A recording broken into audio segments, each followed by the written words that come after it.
Hello and welcome to the Fastest 50 podcast. Today I'm joined by my co-host Lesley Fairclough. Lesley is a partner at Ward Hadaway and she leads our house building team, which is part of our wider built environment team. I am very happy to say that we are joined today by Mark Thompson. Mark is the Managing Director at Ryder Architecture UK, a leading UK design practice known for its innovative approach, strong northeast roots and people-first culture. Mark, thank you very much for joining us. It's great to have you on the show. Thanks for the invite. So, Ryder have been a presence in the northeast for decades. How would you describe the journey over the years from regional practice now to an international firm? Interesting, fun. I remember when Peter Buchan and I took the business on. Peter was already director in '94, and we were going to do our own thing. And then through retirement and illness, unfortunately, if Gordon Ryder had retired, Ted Nicklin was there and was on his way to retirement, but then took ill, and it was sort of, well, should we even do our own thing, or should we pick up the baton and take this on? And we decided to underwrite the overdraft, which was about £85,000 on a turnover of £400,000. So quite highly geared, actually. Yeah. And we decided to take it on. I think we went from 26 people to 14 people, because a lot of people have been retained for worthy reasons. Good people who've been there a long time, but the industry had changed, and we had to adapt. What we did then was we wrote a paper called Blueprint, which set out our aims, goals, and shared it with all the staff who remained. And then back then it was quite innovative to have a profit share. Sabbaticals where they've become more commonplace, but 30, 40 years on down the line. So we did that, and that blueprint's been a key part of setting our direction every year since. We didn't do it again until '97 when we went from Ryder Nicklin, as the practice was then, to Ryder, and we've done it every year since. And I think having done that and setting that direction every year and having the discipline to reflect every year in an honest, candid way with all of our people keeps you focused. I think it's easy to drift off course if you don't do. Well, I don't know, I haven't done it, but I can imagine, how you get from A to B. There's different routes you can do it, but at least you know where you're going. Yeah. And I think that's kept us. So we never set out to grow. We just set out to do a good job for people, including yourselves at that time, and Ward Hadaway. And I think we were the only architect that invited back to do a second building down on the quayside. No, sounds like a cliche, but just grown by doing a good job for people and word of mouth and, doing the right thing. How did you go from a regional practice to an international firm? 94 took it on. By about 97, we were doing Cobalt Business Park, and it was Highbridge Properties down there. And a guy called Steve Bantoft, who sadly passed away, we're doing all the enterprise zone stuff, and they were saying, well, if you had an office in London, you could do work down there. So we looked for somebody to recruit or to collaborate with. There was a firm looking at doing St. James's Boulevard at the time, who we had a collaboration with. We were doing a lot of work for Bannatyne at the time, so we had a lot of work down in the south. And we ended up joining forces with a guy called Paul Hyatt, who was at the time going on to be president of the RIBA. Right. So I guess we funded his presidency and we got his business out the back of it. It was I guess we were only 30 people at the time. They would have been about 10. And it's when it first dawned on me the importance of getting the culture right, because after about a year, there was only him, one architect, and his secretary left from his side of the firm. Just it just hadn't worked out, but we grew it from there, got us established in London. And I think I was talking about this to somebody yesterday.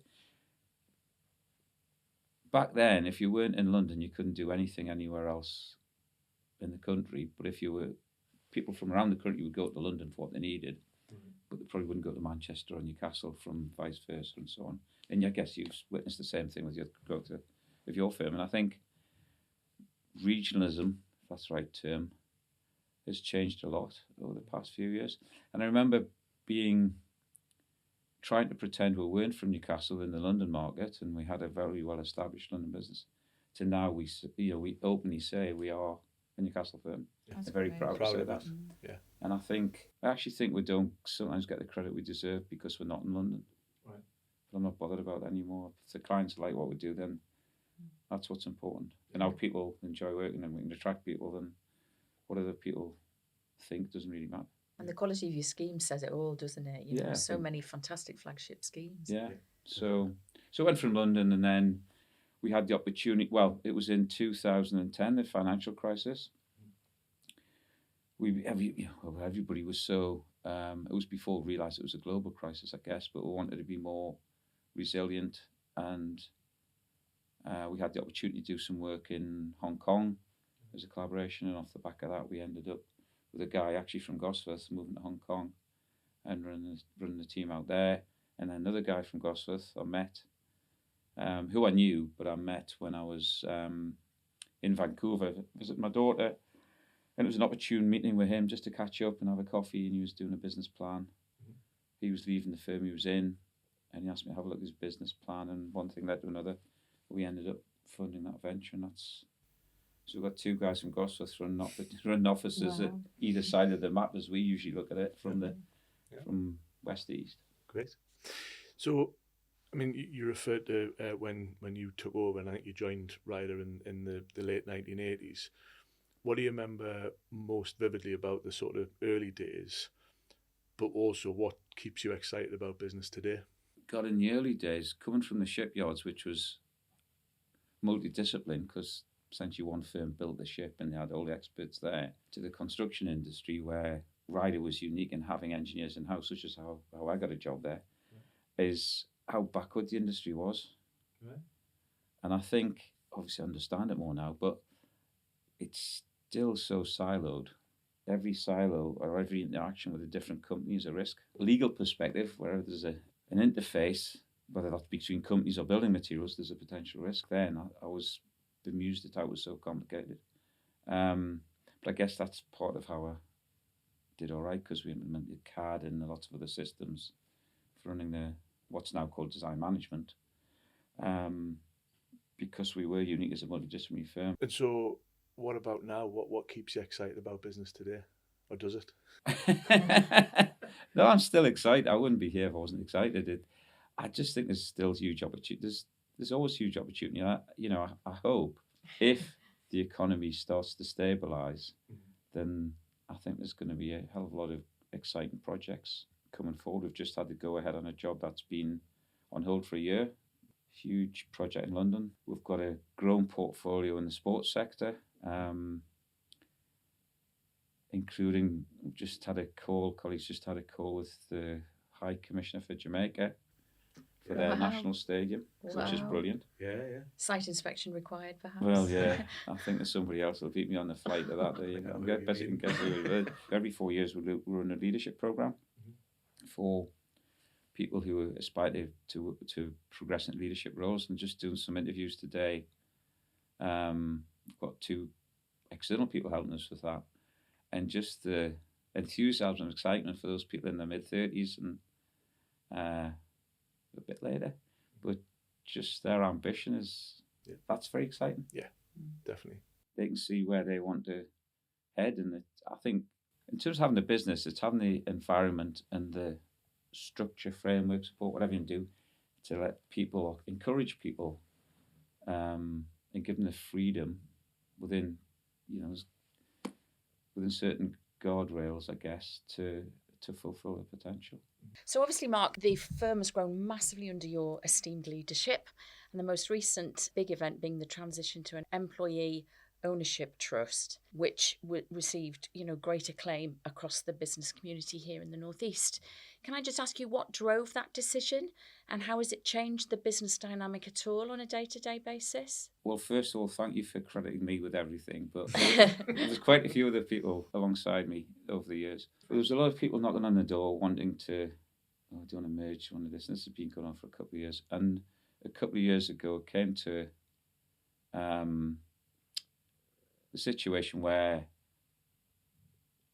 I don't know if subconsciously, I've just had a significant birthday, so I don't know if subconsciously I was thinking, well, maybe it's a good time to think about these things. So I spoke to somebody and they said, look, why can't we just tell you what we think we'd be able to do? It turned out it was a venture capital. And I wasn't really that interested because, I wasn't interested in retiring or anything. But we did that, and they came back with a proposal, and I thought, well, I need to share that with the other shareholders.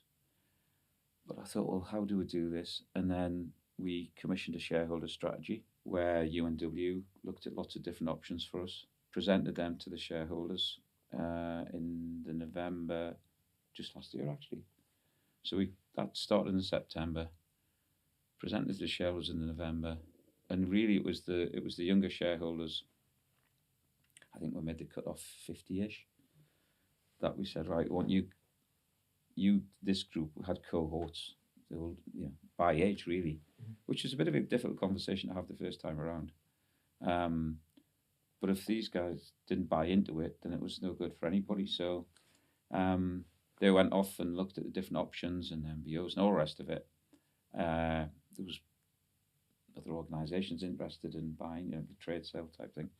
I think that was very quickly dismissed. And do nothing was still there as an option. But there just seemed to be a lot of things were aligned with the EOT. Right. And, the tax benefits for staff, if we get back to making the profits, because I think like a lot of other people have been treading water and the profits haven't been what we'd have liked over the past 2 or 3 years. But if we can get back to that, then there are big tax benefits for all of us, for the shareholders and past shareholders, and all of our colleagues as well in terms of profit share and stuff like that. And I think in terms of the transition, we had a lot of things in place. We had some criteria. We marked each option by, and one of them was the freedom. Freedom to do is what we think's right, I guess, which if you go into another organisation, you're going to lose a lot of that, despite what it says on day one. We already had things, so like a representation of a staff representative on the EOT board. We had something like we call Ryder 360, which is a group we've had since over 20 years, representing all people at different roles, different levels of seniority, different teams, locations. So Fran Harrison, who chairs that at the minute, sits on the board. She's an associate within Ryder.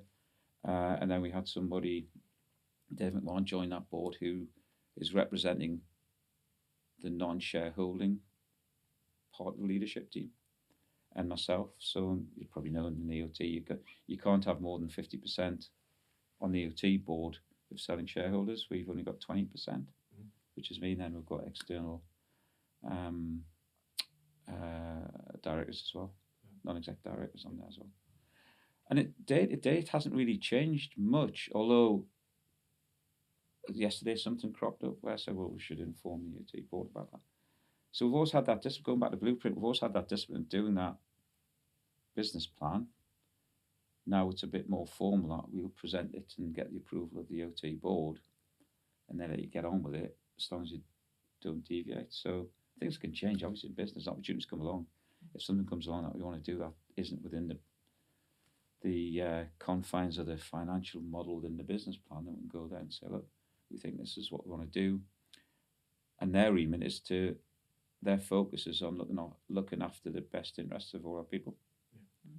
So it doesn't mean to say you can't go and set up a new office if it might be detrimental to people in terms of profit share this year, but in 2 years' time it could be more resilient, a new sector and all those things. So, and we've always run Ryder by consensus. Some people might laugh at that, but generally speaking, sometimes you just need to make a decision and get on with it. I only remember one time where we've actually had to have a vote on a decision. It's always been by consensus, and I think that was the decision to move to an EOT was. It sounds like it was very much driven off a platform of success after success, and when autonomy is the key driver, I think you're going to get staff buy-in, aren't you? You're going to get engagement to basically preserve what's worked so well for you. So now I was fascinated when I read that news. Thinking about these highlights, more highlights, obviously Ryder Architecture has been the recipient of many high-profile awards, the Queen's Award for Enterprise, the Buildings Architectural Practice of the Year, and of course our very own beloved Fastest 50. What do you think sets the firm apart in such a very competitive landscape? I think each successful business has its own way of doing things. that might be right for us, but not right for another architectural firm. And there's a few people come and they decide it's not for them and they move on. That's fine. For me, if people move on from Ryder and remain an ambassador for the firm, that's fine by me. I think our discipline to stick to what we think's right, mentioned blueprint, underpins everything we do. And in there, we've got goals around our people, our clients, our projects and finance. We very much focus on all those four all the time. I think if any one of those is out of kilter, then you're probably going to be underperforming. If your clients aren't happy, you're going to be underperforming. If the product isn't, doesn't matter what industry you're in, if your product isn't right or your service, you're not going to be doing well, and you've got to have the money and get the right people. And it sounds very simple. Well, it is very simple.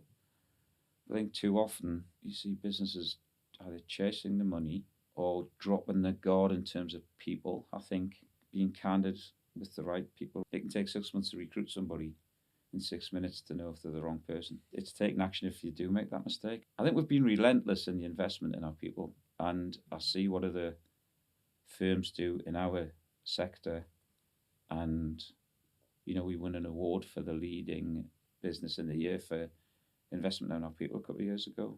And for me, money's important, all the rest of it, but for me, in terms of business, doing that personal growth, that for your people has got to be right up there amongst the best. One of the best things that you do, because if they're motivated through that, they'll do a great job. So, over 30 years we've been investing in our people, and I don't think it's an accident that good things happen then, don't they? Yeah. The accolades flow, don't they? So it's the togetherness, really, isn't it, of there is keeping all your people on the same page. Yeah, which is a challenge, especially as you grow and you've got new locations. So just on that point, other than sending people from Gosforth to other parts of the world, it's clear that you have got a strong culture and a strong identity, and the blueprint's a core part of that. But how have you protected your culture as the business has grown? Continuing to invest in it. So I remember in the financial crisis, in those situations, we're going to be a bit smaller. We're not going to stop the good things. We're not going to cut back on training. Every business needs to be investing in those things. You're just going to be a bit smaller, but you're going to be equally committed to doing it properly, doing it well, and not cutting corners. At Ryder, I think it's been a bit more of a challenge these past few years for all businesses, especially for young people, and possibly especially in London with the cost of living and all the rest of it. But we've remained resolute to the belief that we've done these things for many years, like since the mid-90s, and it's got us to where we are. So I'd take some convincing not to do them now. Yeah. But you might have to do it. The business might get smaller, but proportionally we're still doing those things that have got us to where we are. So who or what has influenced you the most as a leader? It's a teacher called Mr. Espiner, maths teacher, who took a huge interest in me as a person, I guess. Mm-hmm.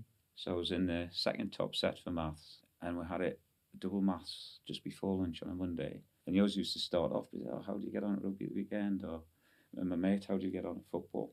And for me, he spent a couple of minutes and different people in the class, obviously, talking about us as people. And it made me realize, not at the time. At the time, I just thought, I like him, I'll listen, and I'll do what he asks me to do. And then I did so well at maths, I got put into the top set, and I couldn't stand the teacher. And in the end, that's great to see. Anderson was the games teacher. He was a great guy, still is a great guy. And then I suppose people I played rugby with who were older than me. Then Bruce, I mentioned earlier, and Ted Nicklin, and Peter Buchan, obviously. Lorna Moran, in the financial crisis, we're out for lunch one day. I was invited out for lunch with the CBI. I ended up sitting next to Lorna. And she said how things, and I was really down in the dumps. And she said, get a nice suit, go in and smile, because if you don't, nobody else will. I didn't know her at all at the time.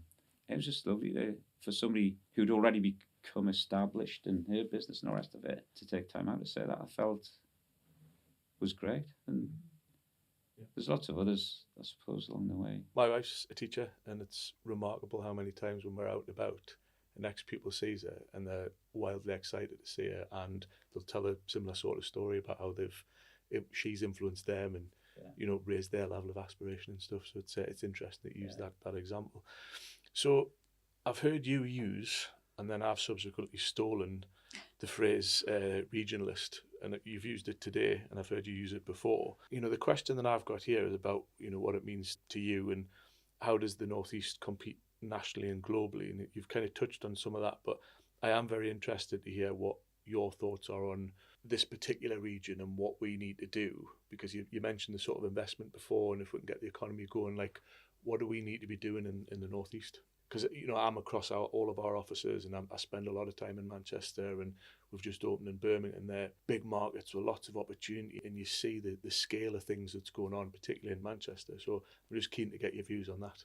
I've had my way to be one local authority across the whole patch. And I think about being a regionalist, I think Ben Houchin, I'd say he's a regionalist because he'll do what's right for the region rather than what's right for the Conservative Party or whatever else. Kim's out there doing stuff and all the rest of it.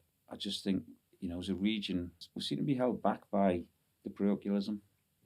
Could do with one planning authority across the region. I just think would free things up and make life so much simpler. And lots of other things, social care and all that type of thing, can be very focused for the bigger things. And we've got the combined authority there. But I think it's a massive opportunity in it. You want the combined authority to become something that when there's a change in government, which will be one day, it doesn't get abolished like One North East. One North East has outgrown its scope, I think, but it's there for the region. No politician in Westminster would seek to get rid of it because it's doing good things for the region.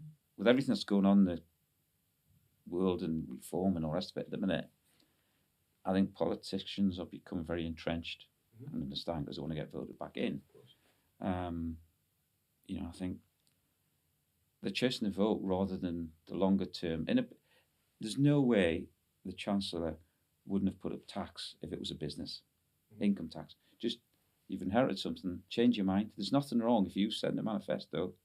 I don't think there's anything wrong with coming in and saying, all right, we've got the detail now. I've made lots of wrong decisions. So you go back and say, look, I've got it wrong. We're going to change course. And that's what leadership is, not just ploughing on regardless.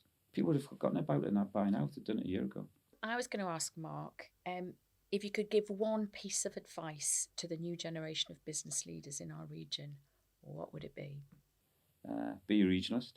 I think the region's in a far better place now than it was in the 90s. And I think there's a lot to play on the back of that. I think the investment coming into the region, and I think being ambassador for the region is really good. So, but there's that. And then I don't have the answers to all types of businesses, but it's pretty simple. Just work hard and do what you think's the right thing. I was at the Newcastle Rugby Foundation this morning. I had two young lads who the foundation had helped. These guys, Reese and I think it was Charlie, and they were like the new Ant and Dec. They were absolutely brilliant, but they said that they left school and nothing. They had no guidance, no inspiration or ambition, and they sat there in front of a room of 100 or so people just chatting about where they were now, and this is 3 or 4 years down the line, I think. But they talked about just doing the right thing, and I think that for a young guy to sit there saying, you shouldn't get marked a tick for simple please and thank you, should just be everyday good manners and just doing the right thing by each other and be fair. I was at the same event this morning, and the two of them were just, they lit that room. It was amazing, wasn't it? It was absolutely brilliant. And without you having seen my questions, that neatly leads me on to the next one. So, I know you're a big sports fan. In fact, I was sat with my son a few rows in front of you at the cup final not long ago when Newcastle eventually won something. What role do you think sport plays in regeneration? And, you've touched on the Jamaica aspect. How does Ryder fit into that? I think sport's got a huge part to play in all walks of life. I think schools should be marked on sports attainment as well as mathematics attainment, for example. If Ofsted, I don't know if they do it now, I know they didn't used to, but if careers advice and sport were part of the criteria, then it get done. And I think schools should be encouraged to do that. And going back to Mr. Anderson, who spent hours encouraging us to, what to do on a rugby pitch, football pitch, and the rest of it. Teamwork's a massive thing. I know the sports that are solo sports as well, but I think it's massive at a young age, and you learn a lot of things from it. So I think it started, for me, it starts in education, and it starts at school, and then it goes through. And I think in terms of regeneration, there's big venues and all the rest of it, but I think it's not about the big shiny new stadium or whatever else might be done. It's about the wider parts of a city or a place and the impact that has. And if the team's successful, obviously it helps. It doesn't matter what sport you're in or what city you are, it obviously helps. But I think getting kids involved with school, sport or the arts or anything, things like that, I think are really important. and then it manifests itself if they're interested in places to grow older. No, I mean, you mentioned attend the Newcastle United Foundation, do every year, and it is absolutely inspirational. I know the new building that the foundation's got in Newcastle has made a massive difference to that, and that's part of that regeneration. There's a building there, but it becomes a focal point for the community, and that makes a massive difference. What I wanted to ask you was, what does success look like for you and for Ryder over the next 5 years? If Ryder's happy, I'm happy. So a happy Ryder, happy people at Ryder, happy people with the rewards they get, financial and professional, in terms of challenge and exciting projects. Continue to grow the profile, continue to be able to invest. We do a lot for the community. You mentioned Newcastle United Foundation. We raised £12,000 for them a couple of weeks ago. And, it's a privilege to be in a position to be able to support things like that. Plan B, which I think you're familiar with, the apprenticeship programme, which Ryder kicked off in 2016, won a Queen's Award last night. So keep on doing things like that, as well as, other projects like Pilgrim Street, which is looking great now. If that all goes well, then I'll be happy as well. It's sort of time for us to wrap up now. That's been really illuminating. I've really, really enjoyed that. I mean, I think from my point of view, what's interesting is it's an enormously successful business.